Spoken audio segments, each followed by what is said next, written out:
Hello friends, welcome back to my channel. তো আজকে আমি বানাবো দেশি স্টাইল ম্যাগি নুডলস। তার জন্য প্রথমে নুডলসগুলোকে সেদ্ধ করে নিতে হবে একটা 70%-এর মতো। তার জন্য 4টা প্যাকেট ম্যাগি নুডলসের প্যাকেট খুলে সেদ্ধ করতে দিয়েছি গরম জলে। নুডলসগুলো সেদ্ধ হয়ে যাওয়ার পর একটা ছাঁকনি দিয়ে জলটাকে স্ট্রেন করে নিতে হবে। জলটা স্ট্রেন করে জলটা কিন্তু ফেলে দিতে হবে। তারপর একটা কড়াইতে হালকা একটু তেল দিয়ে 4টা ডিম ভেঙে ঝুরঝুরো করে ভেজে নিতে হবে। যেহেতু আমি 4 প্যাকেট ম্যাগি নুডলস নিয়েছি, তার জন্য 4টা ডিম দিয়েছি। ডিমের মধ্যে হালকা একটু লবণ দিয়ে ডিমগুলোকে সুন্দর লাল লাল করে ভেজে তুলে রাখবো এক সাইডে।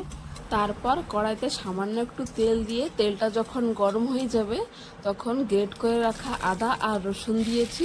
তারপর কুচানো পেঁয়াজ আর টমেটো দিয়ে তারপর হলুদ, লবণ আর কাঁচা লঙ্কা দিয়ে ওটাকে ভালো মতো ভেজে নিয়েছি। আমি এখানে 3টা কাঁচা লঙ্কা কুচি কুচি করে দিয়েছি, তোমরা চাইলে আর 2টো দিতে পারো যদি বেশি স্পাইসি খেতে চাও।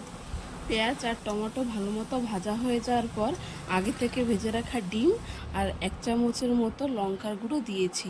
এই দুটোকে দিয়ে আরেকটু সময় নাড়িয়ে চাড়িয়ে নিতে হবে। লঙ্কার গুঁড়ো পুরো ভাজার সাথে মিক্স হয়ে যাওয়ার পর তারপর আগে থেকে সেদ্ধ করে রাখা ম্যাগি নুডলস দিয়ে দেবো।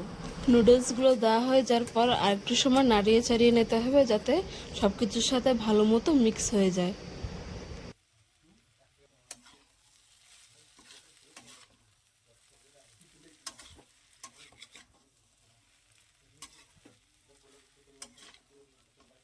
তারপর শেষের দিকে ম্যাগি মশলা আর কোচানো ধনেপাতা দিয়ে দিয়েছি।